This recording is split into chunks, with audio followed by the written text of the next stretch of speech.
Pak Edi, tadi kita udah ngomongin anak SMA. Saya ada pertanyaan nih. Kan tidak semua orang Kota Mataram ada di Kota Mataram. Betul. Bisa jadi dia ada di Kabupaten Lombok Barat, Lombok Timur, atau mungkin dia ada di luar kota. Betul. Atau mungkin dia di luar negeri, Pak. Nah, gimana nih caranya KPU untuk, kan semua punya hak pilih. Bahkan entah mereka ada di mana, tetap mereka punya hak pilih. Apakah mereka harus datang ke TPS yang di mana tempat domisili mereka, ataukah ada kebijakan dari KPU untuk menentukan itu?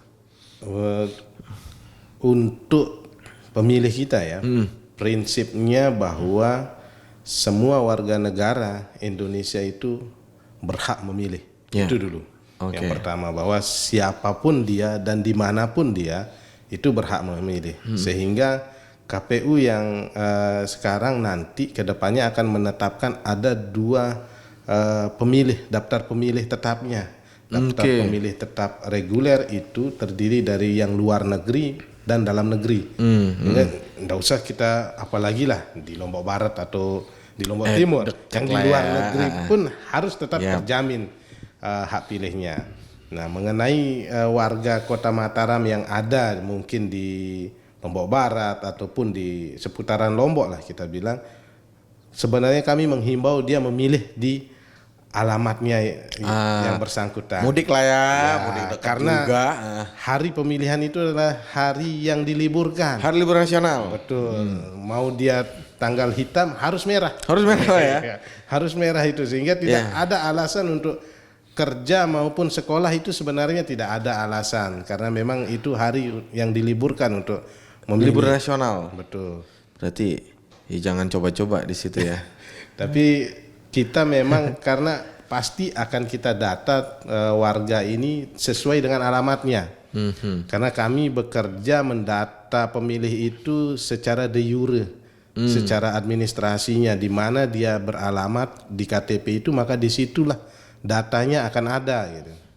Mengenai yang mungkin bertugas ya, kita bilang bertugas tidak bisa meninggalkan, kayak nakes kita mungkin tidak bisa meninggalkan ini. Kalau ditinggalkan nanti bisa garis lurus ini. Ini kan pasien bukan ini bahaya. Jadi solusi malah jadi masalah ya. Iya, itu tetap akan diakomodir hak suaranya, sehingga warga kita ini nanti bisa mengurus pindah memilihnya. Bisa mengurus A5 bahasanya kami A5. Di kota ya, A5 itu urus di TPS atau di lokasi asal untuk dipindah ke di mana nanti dia bertugas. Berarti ke TPS terdekat dari tempat dia bertugas gitu. Betul. Pak ya. Itu nanti bisa diurus, tapi tentunya tidak semua surat suara yang didapatkan juga. Ya, karena di sana tidak ada surat suara DPR kota. Nanti di Sumpama ini di Malang dia sekolah kan. Sekolah pulang cuma sehari, habis uang berapa habis gitu kan. Pulang pergi untuk memilih, sehingga bisa memilih di sana, memilih yang hanya mungkin presiden saja di sana gitu. Ya, tidak bisa milih dewan kita di Kota Mataram seperti itu. Betul. Berarti apalagi ya kalau kayak tadi nakes saja tercover,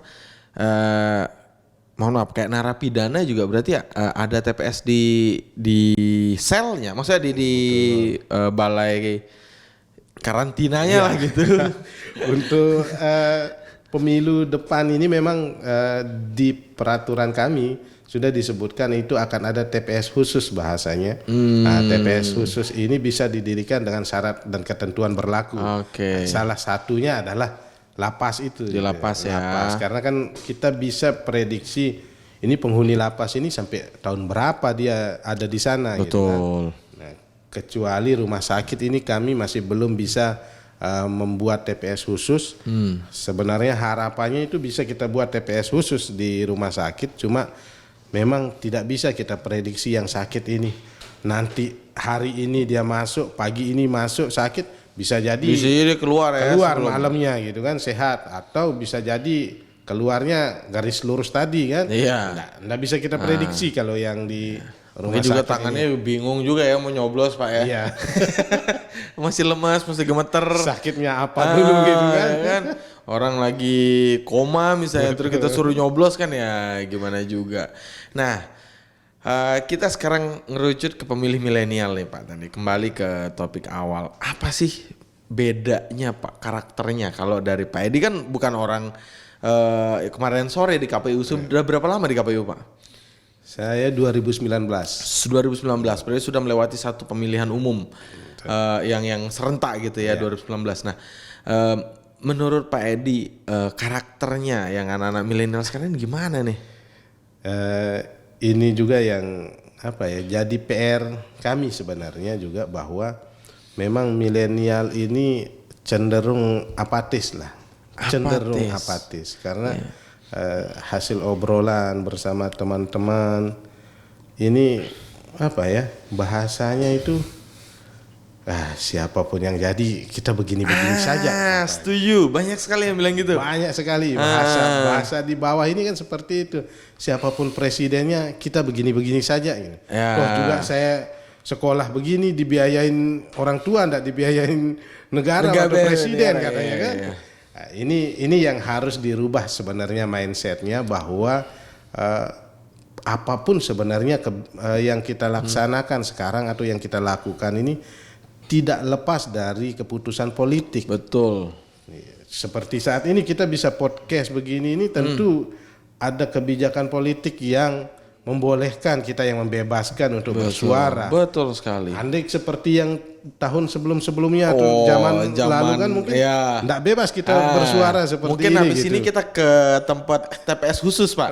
Betul. Karena kita bersuara seperti ini gitu kan. Sekarang kan ada kebebasan pers dan segala macam.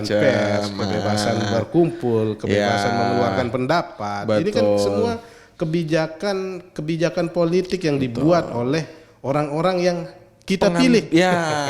Yang kita pilih ini. Nah, itu yang satu suara berpengaruh loh Pak ya. Sangat menentukan minimal 5 tahun ke depan nasib kita seperti apa. Orang kalau nggak ada uang 100 rupiah nggak jadi kok 100 ribu. Betul. Nah ini juga yang makanya kami bilang bahwa mindsetnya harus dirubah dari dasar bahwa dia pun pemilih kita ini yang milenial ini pun bisa sekolah itu kan kebijakan politik. Betul. Termasuk kebijakan menterinya dari kurikulum berapa sampai berapa kali perubahan. Ada dana-dana bantuan kayak BOS segala macam kan itu semua kebijakan politik Pak. Sehingga harus disadari sama pemilih milenial ini apapun itu mereka tidak bisa lepas dari politik sebenarnya. Nah, sehingga dengerin ya. Karena ketidaklepasannya dari politik itu mereka harus melek. Mereka harus sadar bahwa suaranya mereka itu menentukan nasib mereka minimal 5 tahun ke depan lah. Karena kita periodenya 5 tahun gitu. Betul. Masalah dia 2 periode atau tidak kan nanti ada masanya lagi. Ya, tapi benar kata Bapak, karena bayangin aja dia memilih misalnya dia lagi kelas 2 SMA nih atau kelas 3 SMA. Kepilihlah seorang presiden. Lah ketika dia mau masuk kuliah, mungkin menterinya bisa jadi baru. Nah, ada kebijakan untuk sekolah misalnya perguruan tinggi negeri. Ada kebijakan, mungkin ada kebijakan politik apa yang dibikin, mungkin itu menjadi kemudahan bagi mereka yang akan masuk kuliah. Nah, bahkan mungkin kalau mereka selesai cepat 3 tahun atau 4 tahun selesai, pemimpin itu masih menjadi pemimpin di negara ini gitu ya. Ya bisa jadi berpengaruh juga ketika mereka mencari lapangan pekerjaan dan segalanya. Jadi nggak bisa dianggap remeh. Ya benar kata Pak Edi tadi. Ya mereka harus sadari ini penting ya Pak Edi ya. Ini buat kalangan muda nih penonton Speak Up harus benar-benar mulai mikir nih sekarang nih siapa yang harus dicoblos. Nah, jangan sampai salah. Berarti karakternya mereka lebih apatis, lebih ya kalau kita ngomongin K-pop mungkin mereka nggak apatis sih Pak. Kalau kita bilang kepo, enggak juga sebenarnya. Keponya di hal yang berbeda. Enggak ya kalau mungkin band-band Korea, apa dulu film Korea mungkin mereka update Pak. Ya, saya yang tidak kita yang update ya. Tapi nah ini mungkin kalau sekarang kita tanya, kalau dulu saya zaman SD kita bisa hafal loh nama-nama menteri itu Pak. Karena sering menjadi di bahan pelajaran kita di kayak PPKN apa dulu kewarganegaraan tuh ada keluar tuh. Kok sekarang mungkin anak-anak sekarang kita tanya menteri yang mungkin yang terkenal aja ya yang mereka tahu. Nah, dan memang tidak hanya dibilang anak sekolahan juga ya, anak mahasiswa pun juga kami lihat agak cenderung apatis juga sebenarnya. Karena kalau kita lihat contoh saja yang sekarang kita ini adalah badan ad hoc. Ya, badan ad hoc penyelenggara di tingkat kecamatan, kelurahan ini kan.